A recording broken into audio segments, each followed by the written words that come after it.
Welcome to Commerce followers. How are you today? Better? Okay.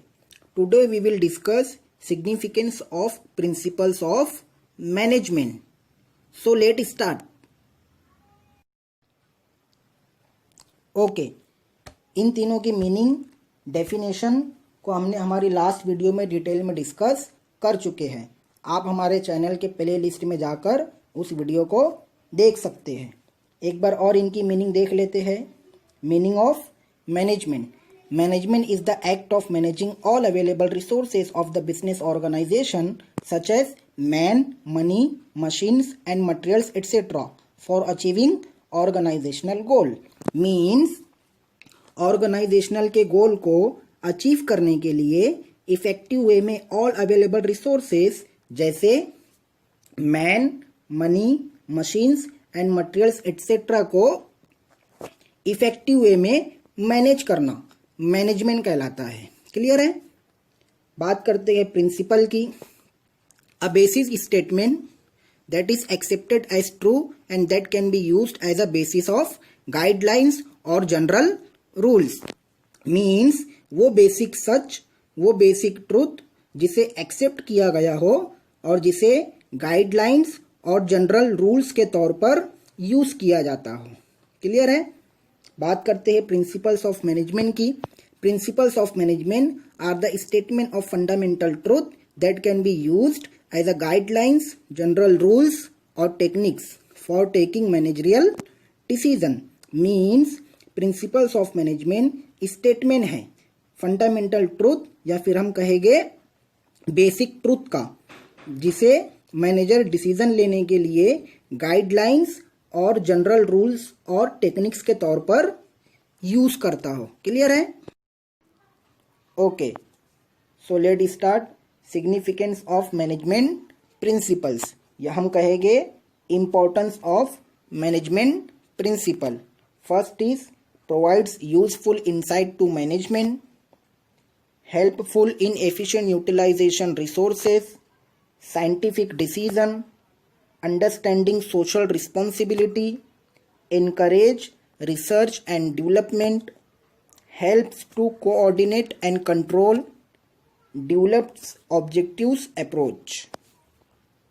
Okay, so now let's discuss one by one. First point is provides useful insight to managers. Insight means clear understanding. The principles of management help the manager to understand the organization. Organization में जितने भी resource होते हैं उन तमाम resource को effective way में utilise करने के लिए, या हम कहेंगे इफेक्टिव वे में यूज करने के लिए मैनेजर को ऑर्गेनाइजेशन को समझना बहुत ज़रूरी है। तो जो हमारे प्रिंसिपल्स ऑफ मैनेजमेंट होते हैं वो मैनेजर की हेल्प करते हैं ऑर्गेनाइजेशन को अंडरस्टैंड करने में, या फिर हम कहेंगे ऑर्गेनाइजेशन की सिचुएशन और ऑर्गेनाइजेशन की प्रॉब्लम्स को समझने में, और साथ ही साथ हेल्प करते हैं पर्टिकुलर प्रॉब्लम्स के सॉल्यूशन को फाइंड आउट करने में और सिचुएशन को हैंडल करने में। क्लियर है? ताकि इफेक्टिव वे में ह्यूमन रिसोर्स को यूज कर किया जा सके और ऑर्गेनाइजेशन का गोल अचीव किया जा सके। I hope got it. Second point is helpful in efficient utilization of resources. Efficient utilization of resources means resources को इस तरह से यूज करना कि वेस्टेज और एक्सपेंसेस कम से कम हो और प्रोडक्टिविटी या फिर हम बोलेंगे प्रोडक्शन ज़्यादा हो। इन एवरी ऑर्गेनाइजेशन, अगर हम किसी भी ऑर्गेनाइजेशन की बात करें तो हर ऑर्गेनाइजेशन में दो तरह के रिसोर्स होते हैं। एक फिजिकल रिसोर्सेज जिसमें material, machines and money includes है, और सेकंड इज ह्यूमन रिसोर्सेज जिसमें मैन पावर आते हैं, जैसे हमारे एम्प्लॉय हो गए, मैनेजर्स वगैरह। क्लियर है?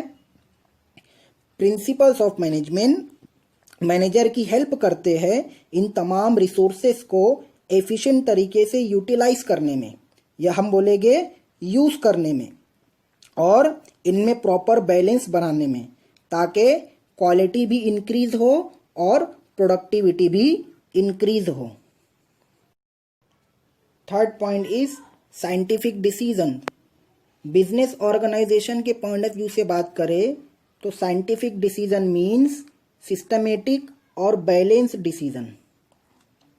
प्रिंसिपल्स ऑफ मैनेजमेंट ट्रेन करते हैं मैनेजर को ऑर्गेनाइजेशन की क्रिटिकल सिचुएशन को अंडरस्टैंड करने में, उन्हें हैंडल करने में, उन्हें एनालाइज करने में, उनका अल्टरनेट ऑप्शन मालूम करने में और उनका रिजल्ट फाइंड आउट करने में, ताकि मैनेजर किसी भी सिचुएशन या प्रॉब्लम का सिस्टमेटिक और बैलेंस डिसीजन ले सके।